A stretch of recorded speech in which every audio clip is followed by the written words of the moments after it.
ರಸಂ ಎಂದಾಕ್ಷಣ ಹೆಚ್ಚಿನವರಿಗೆ ಬಾಯಲ್ಲಿ ನೀರು ಊರುವುದು ಸಹಜ. ಎಷ್ಟೇ ಬಾಯಿ ಕೆಟ್ಟಿದ್ರೂ ಕೂಡ ರಸಮ್ಮಲ್ಲಿ 4 ತುತ್ತು ಜಾಸ್ತಿಯೇ ತಿಂತಾರೆ. ಅದಕ್ಕೋಸ್ಕರ ಇವತ್ತು ನಾನು ಟೊಮೆಟೊದ ಜೊತೆಗೆ 2 ಇಂಗ್ರೀಡಿಯೆಂಟ್ ಸೇರಿಸಿ ರುಚಿಯಾದ ಹಾಗೆ ಈಸಿಯಾಗಿ ಸಿಂಪಲ್ ಆಗಿರುವಂತಹ ರಸಂ ಹೇಗೆ ಮಾಡೋದು ಅಂತ ತೋರಿಸ್ಕೊಡ್ತಾ ಇದ್ದೇನೆ. ಬನ್ನಿ ಸ್ನೇಹಿತರೆ, ನಾನು ಗೀತಾ, ಮಂಗಳೂರು ಮಲ್ಲಿಗೆಗೆ ಸ್ವಾಗತ. ಮೊದಲಿಗೆ ನಾನಿಲ್ಲಿ 3 ಟೊಮೆಟೊವನ್ನು ತಗೊಂಡಿದ್ದೇನೆ. ಚೆನ್ನಾಗಿ ಹಣ್ಣಾಗಿರುವಂತಹ ಟೊಮೆಟೊ. ನಿಮಗೆ ಎಷ್ಟು ಟೊಮೆಟೊ ಬೇಕೋ ಅಷ್ಟು ತಗೊಳ್ಬೋದು. ಈ ಟೊಮೆಟೊವನ್ನು ಒಂದು ಪಾತ್ರೆಗೆ ಹಾಕಿ ಸ್ವಲ್ಪ ನೀರು ಹಾಕಿ ಬೇಯಲಿಕ್ಕೆ ಬಿಡಬೇಕು. ಈಗ ಇದು ಬೆಂದಿದೆ ನೋಡಿ, ಇದು ಚೆನ್ನಾಗಿ ಬೆಂದಿದೆ. ಇದನ್ನು ನಾವು ಬೇರೆ ತಟ್ಟೆಯಲ್ಲಿ ಹಾಕಿ ತಣಿಲಿಕ್ಕೆ ಬಿಡಬೇಕು. ತಣಿಲಿಲ್ಲ ಅಂದರೆ ಇದನ್ನು ಪೇಸ್ಟ್ ಮಾಡಲಿಕ್ಕೆ ಕಷ್ಟ. ನೋಡಿ, ನಾನಿಲ್ಲಿ ಇದನ್ನು ಒಂದು ಅಗಲವಾದ ಬಟ್ಲಲ್ಲಿ ಹಾಕಿಟ್ಟಿದ್ದೆ ಬೇಗ ತಣಿಲಿ ಎಂದು. ಈಗ ಇದನ್ನು ಒಂದು ಮಿಕ್ಸಿ ಜಾರಿಗೆ ಹಾಕಿ ಚೆನ್ನಾಗಿ ಪೇಸ್ಟ್ ಮಾಡಿಕೊಳ್ಬೇಕು. ಪೇಸ್ಟ್ ಮಾಡಬೇಕಾದ್ರೆ ನಾನು ಬರೀ ಟೊಮೆಟೊವನ್ನು ಮಾತ್ರ ತಗೊಂಡಿದ್ದೇನೆ, ಬೇರೆ ಏನು ಇಂಗ್ರೀಡಿಯೆಂಟ್ ಹಾಕಲಿಲ್ಲ. ಈ ಪೇಸ್ಟನ್ನು ನಾನು ಸಾರು ಮಾಡುವ ಪಾತ್ರೆಗೆ ಹಾಕಿದ್ದೇನೆ. ಹಾಗೆ ಮಿಕ್ಸಿ ಜಾರಲ್ಲಿ ಸ್ವಲ್ಪ ಪೇಸ್ಟ್ ಉಳಿದಿರ್ತದಲ್ಲ, ಅದಕ್ಕೆ ಸ್ವಲ್ಪ ನೀರು ಹಾಕಿ ಆ ನೀರನ್ನು ಕೂಡ ಈ ಪಾತ್ರೆಗೆ ಹಾಕಬೇಕು.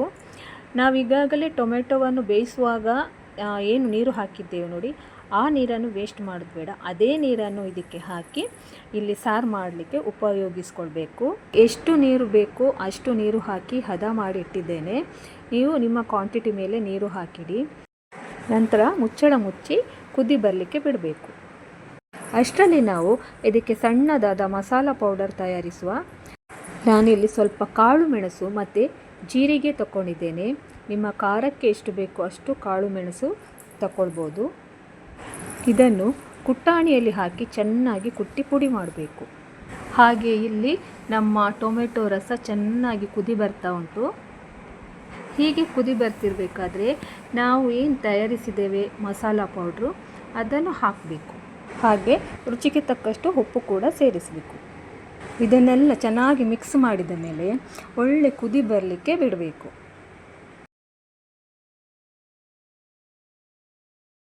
ಈಗ ನೋಡಿ, ಇದು ಚೆನ್ನಾಗಿ ಕುದಿ ಬಂತು. ಇಲ್ಲಿಗೆ ನಮ್ಮ ಸಿಂಪಲ್ಲಾಗಿ ಹಾಗೂ ಸವಿಯಾದ ರಸಮ್ ರೆಡಿಯಾಗಿದೆ. ಆದರೆ ಇದಕ್ಕೆ ಕೊನೆಗೊಂದು ಚಿಕ್ಕದಾಗಿ ಒಗ್ಗರಣೆ ಹಾಕಬೇಕು.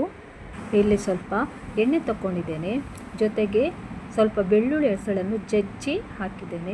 ಇದನ್ನು ಸ್ವಲ್ಪ ಕೆಂಪು ಆಗುವವರೆಗೆ ಹುರಿಬೇಕು. ಬೆಳ್ಳುಳ್ಳಿ ಕೆಂಪಗಾಗಿ ಘಮ ಬರುವಾಗ ಇದನ್ನು ಸಾರಿಗೆ ಹಾಕಬೇಕು. ಈಗ ನಮಗೆ ಘಮಘಮಿಸುವ ರುಚಿಯಾದ ಟೊಮೆಟೊ ರಸಂ ಸವಿಯಲು ಸಿದ್ಧ. ನೋಡಿದ್ರಲ್ಲ ಫ್ರೆಂಡ್ಸ್, ಟೊಮೆಟೊ ಜೊತೆ ಬರೀ 2 ವಸ್ತುವನ್ನು ಹಾಕಿ ಹೇಗೆ ರುಚಿಯಾದ ಘಮಘಮಿಸುವ ರಸಂ ಮಾಡ್ಬೋದು ಅಂತ. ಈ ರೆಸಿಪಿ ನಿಮಗೆಲ್ಲ ಇಷ್ಟ ಆಗಿದೆ ಅಂತ ಭಾವಿಸ್ತೇನೆ. ಹಾಗೆ ಈ ವಿಡಿಯೋಗೆ ಲೈಕ್, ಶೇರ್ ಮಾಡೋದ್ರ ಜೊತೆಗೆ ಸಬ್ಸ್ಕ್ರೈಬ್ ಮಾಡೋದನ್ನು ಮರಿಬೇಡಿ. ಮತ್ತೊಂದು ರೆಸಿಪಿಯೊಂದಿಗೆ ಮತ್ತೆ ಸಿಗ್ತೇನೆ. ಅಲ್ಲಿವರೆಗೆ ಟೇಕ್ ಕೇರ್, ಬಾಯ್.